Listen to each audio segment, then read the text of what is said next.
Okay, my name is Jay, and I came from Sri Lanka 20 years ago, I believe, and I went through many different countries before I come to Canada. And just make a note of this. I will come back to this when God was with me, and I'm a Hindu. I never heard about Jesus when I was in Sri Lanka. It's just after I come to Canada through my cousin, I heard about Jesus.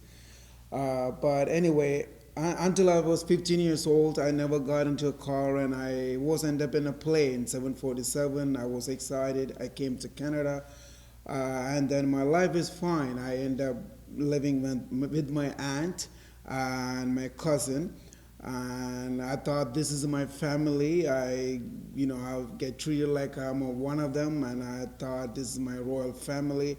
In 2006, I brought my parents, and when they came, they all told me that I had to go with my parents, and I couldn't take it because I had a plan where my parents are gonna come and they're going to help me to buy a house, and also I'm gonna put a down payment. They're gonna help me to pay a mortgage and stuff. So I had a fully planned. But that didn't happen when they all asked me to go with my parents because I couldn't take it. I couldn't think about it not seeing my aunt for one day.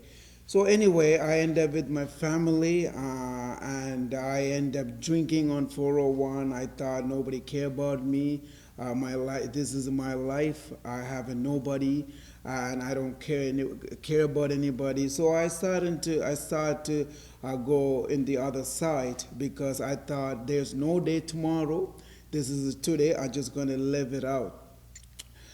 In 2008, one of my cousin he came up to me and he said to me, why don't you come to church? And he told me about Jesus. At that point, I laughed at it and I made fun of it. I told him, "You Jesus, I have nothing," and he's a very poor man.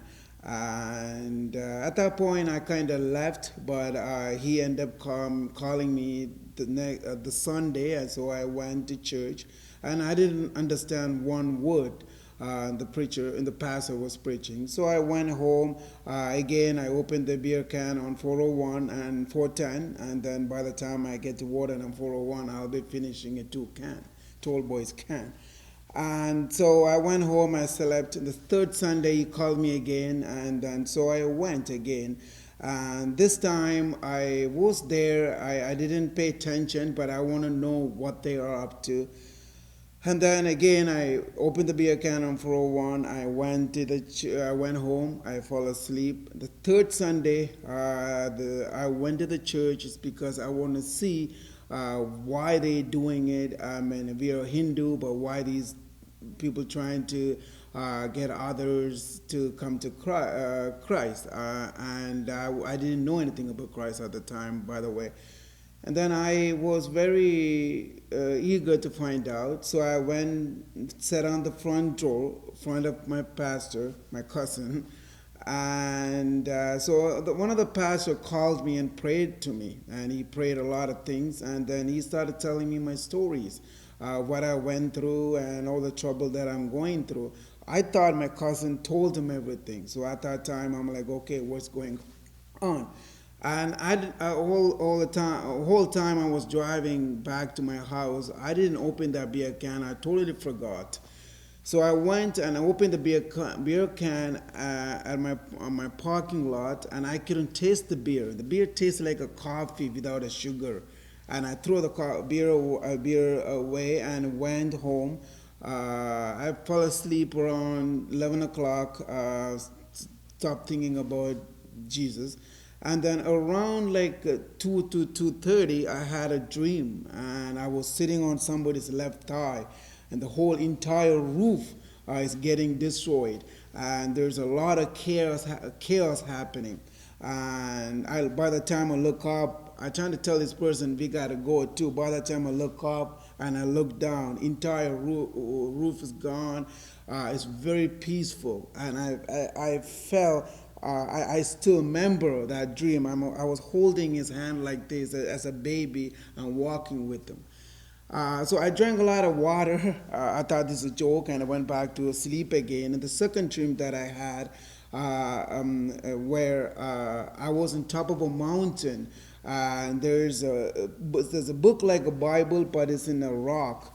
And I heard that still with this big ear. I heard still. I remember when I come back, you will read this and understand. But when I come back, you will choose which side you want it to be. And I'm from the top of a mountain. I look this side. I see a lot of people are fishing. I see this side is a lot of people are fighting. There's a lot of, you name anything. But this side is the people with the suit and tie. They're looking for more power from the world. And so I ran where the people are fishing because they're so peaceful and they welcomed me. So at this time, I drank more water again, and I went to sleep again. Around 5 o'clock, I had this dream again, which is the whole entire sky is coming down, and very few people are running with that area, and I'm also running. He's here. He's here. And after that, I couldn't sleep. I didn't go to work. And then I called in sick. So I called my cousin next day. Listen, this was going on. I don't know what to do. He said I would go to church. I will let you know. But there's a church. There's a nearby your place. You should go. So I hang out the phone. I'm like, I'm not stepping in that church again. Then I went to sleep. Before I go to the next day, before I go to sleep, I told God that I don't know who you are, but if what I hear is true, if you deliver from all this trouble, those people who hurt me and those people who left me on the street, if you can lead me from all these problems, I will go to Satan's hell, which is your enemy's hell. I'll bring a soul back to you, God, if you're with me. And 2011, I got married. In 2012, I came to Kitchener, and with $37,000 debt. Thank God again. This year, September, I'm coming out and I'm paid off everything, that's a blessing. And also, I never believed that someone came up to me and told me that actually God speak to you. To me, if I don't experience something, I won't believe. So in 2013, I believe God spoke to me for the first time. And from that time, I gave myself to God and I started to grow in Him and the church that I go to, and it helped me to grow more. And every Sunday that I come to church, I feel like, I take a whole shower when you're tired. You refresh your soul. This is not something that I'm trying to bring you to church. This is how I experience Jesus. He's not only a savior, everybody says he's a savior, he's a healer, but to me, he's the King of the King who died for my sin. And he who served me. In fact, that I never thought about Jesus until I was 25 or 26 years old. I never did anything to Christ.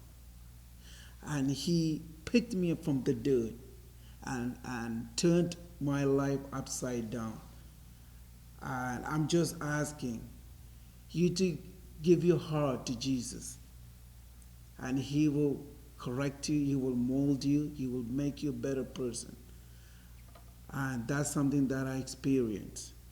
I not a regular Bible reader before, but now if I read every sentence, I feel that he's talking to me.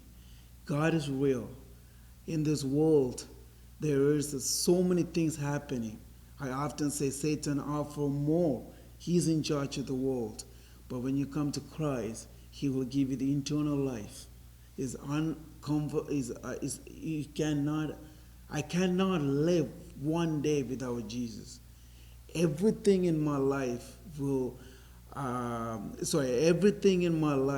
go or one day, and I will still have Jesus. Thank you.